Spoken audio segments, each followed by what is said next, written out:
fidèle, car au ciel, au ciel, au ciel, au ciel, oh. Au ciel, oui, c'est la joie. Au ciel, oui, c'est la joie. Au ciel, oui, c'est la joie. Au ciel, oui, c'est la joie. Au ciel, oui, c'est la joie. Au ciel, oui, c'est la joie. Au ciel, oui, c'est la joie. Au ciel, oui, c'est la joie. Au ciel, oui, c'est la joie. Au ciel, oui, c'est la joie.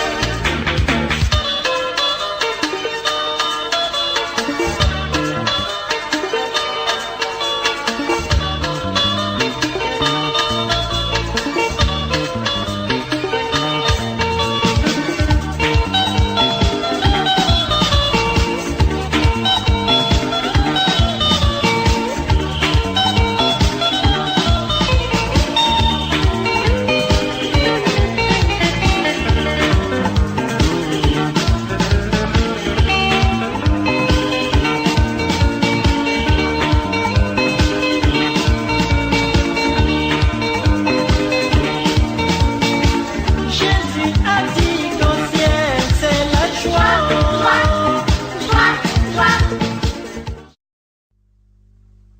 En tout temps je le bénirai, mes lèvres le loueront. Mon âme se glorifiera en Dieu. En tout temps je le bénirai.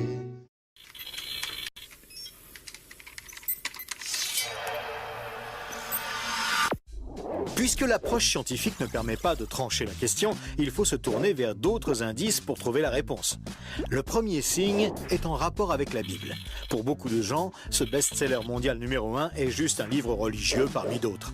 Pourtant, ceux qui prennent la peine de le lire se rendent assez vite compte d'une caractéristique surprenante. Son unité, sa cohérence. Bien que sa rédaction ait demandé 1500 ans, elle nous dévoile un propos cohérent qui s'est construit progressivement au cours des siècles et qui apparaît au final comme un édifice impeccable, majestueux, et qui dépasse totalement ceux qui l'ont construit. Des premières pages au dernier mot, elle est centrée autour d'un même sujet, la connaissance de Dieu, le Messie et le plan du salut divin pour l'humanité. Pour celui qui ne connaît rien à la Bible, cette affirmation peut paraître un peu fumeuse.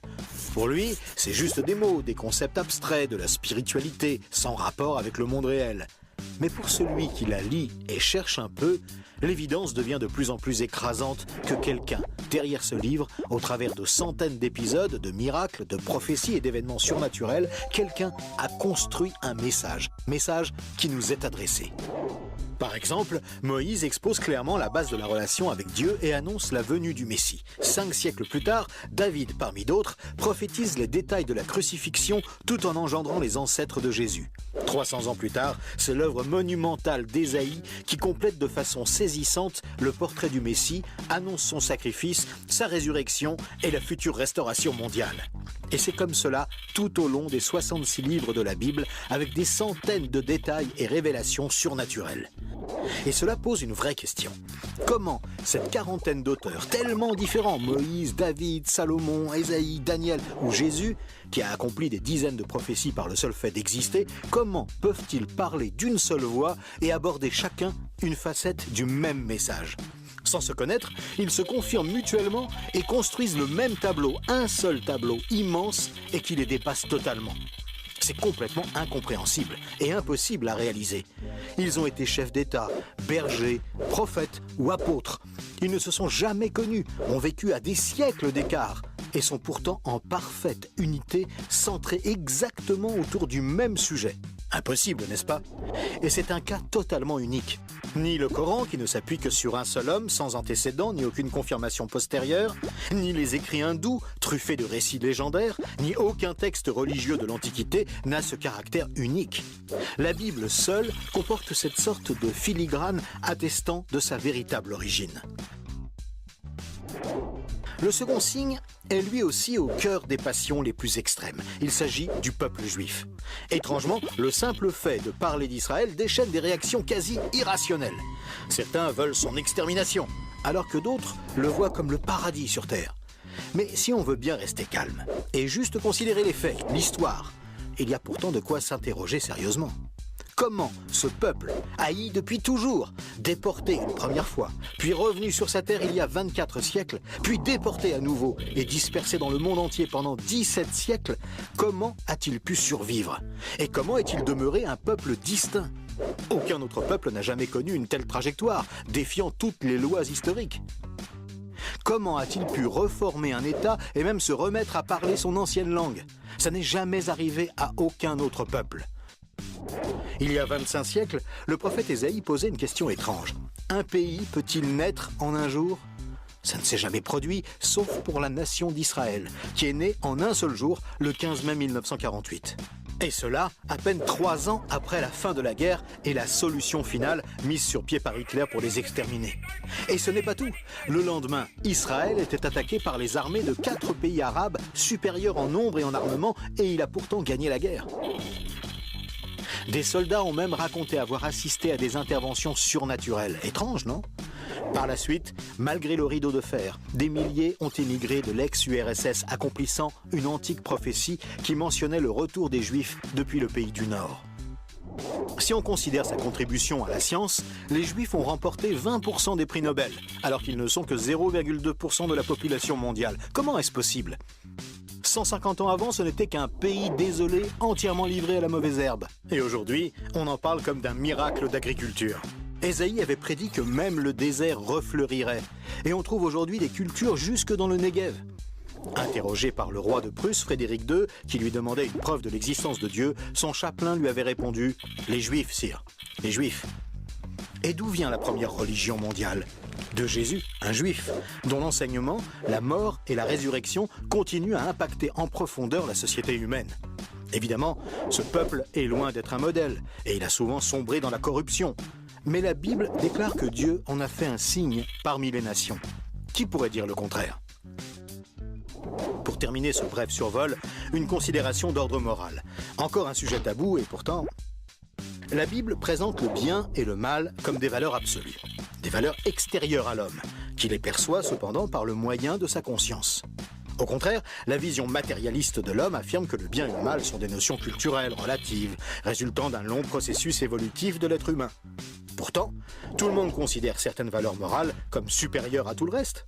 Par exemple, violer une petite fille, massacrer des bébés, commettre un génocide ou laisser quelqu'un mourir de faim sont considérés comme cruels et inacceptables. Même si certains tortionnaires ont affirmé qu'ils n'y voyaient rien d'immoral, nous pensons qu'ils n'avaient pas le droit de faire ça. Mais pourquoi le pensons-nous? Pourquoi pensons-nous que certains préceptes moraux sont supérieurs? D'où vient ce sentiment qu'il existe, en dehors de nous, des normes morales supérieures, des normes indépendantes de nous, puisque nous nous sentons nous-mêmes jugés par ces exigences morales? Étrange, non? Nous avons parfaitement conscience d'être imparfaits. Nous pensons que l'humanité est détraquée, mais par rapport à quoi? Ce sentiment de culpabilité contredit d'ailleurs la théorie de l'évolution et son hypothétique lutte pour la survie. Et pourquoi l'homme aspire-t-il au merveilleux, au paradis, quelle que soit sa culture? D'où vient ce sentiment intérieur qui fait exactement écho au récit biblique? Cette conscience, issue de nulle part et en parfait accord avec la Bible, constitue encore un autre signe tangible, bien difficile à nier. En tout temps je le bénirai, mes lèvres le loueront. Mon âme se glorifiera en Dieu. En tout temps je le bénirai, mes lèvres le loueront. Mon âme se glorifiera en Dieu. Les affligés l'entendront, ils bondiront de joie.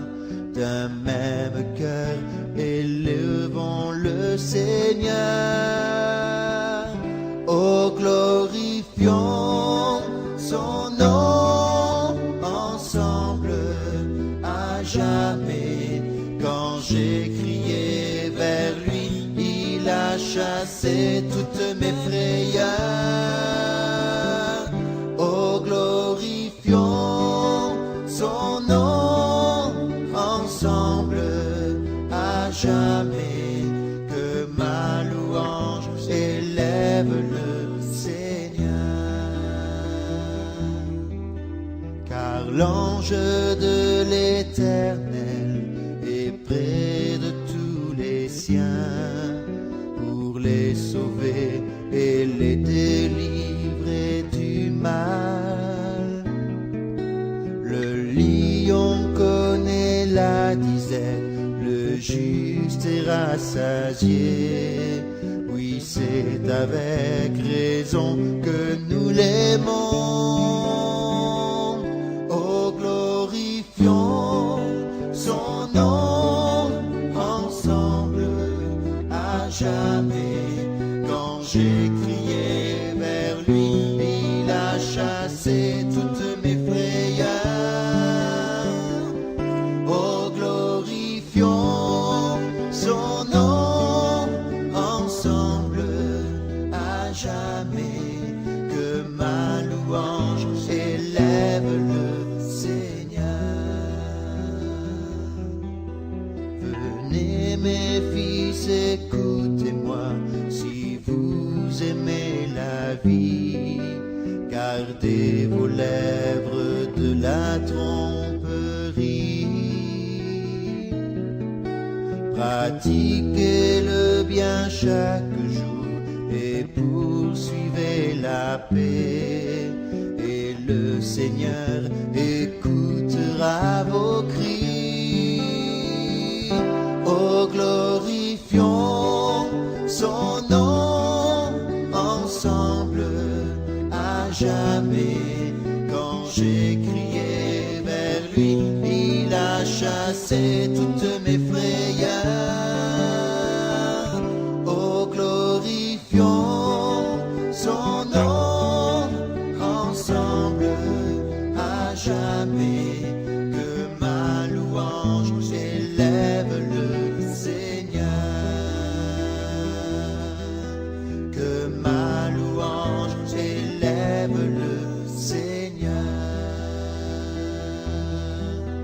Que ma louange élève le Seigneur.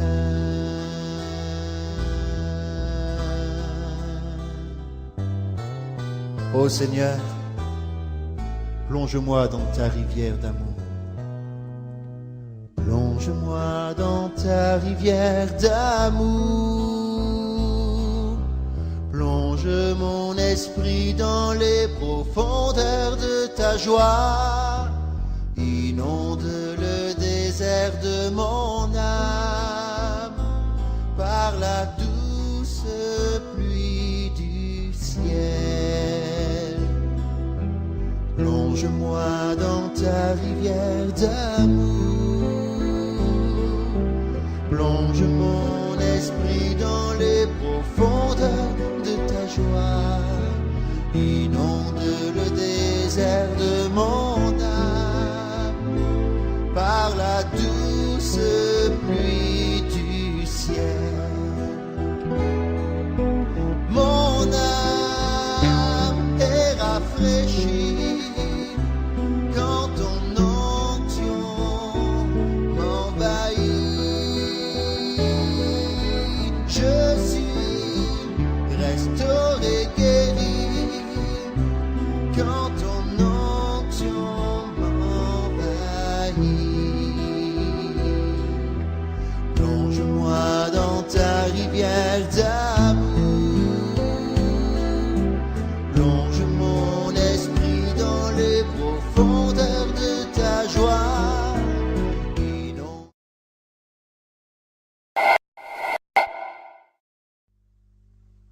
En tout temps je le bénirai, mes lèvres le loueront. Mon âme se glorifiera en Dieu. En tout temps je le bénirai, mes lèvres le loueront. Mon âme se glorifiera en Dieu. Les affligés l'entendront, ils bondiront de joie. D'un même cœur élevons le Seigneur. Oh, glorifions son nom ensemble à jamais. Quand j'ai crié vers lui, il a chassé toutes mes frayeurs. Oh, glorifions son nom ensemble à jamais. Que ma louange élève le Seigneur. Car l'ange de l'Éternel est près de tous les siens pour les sauver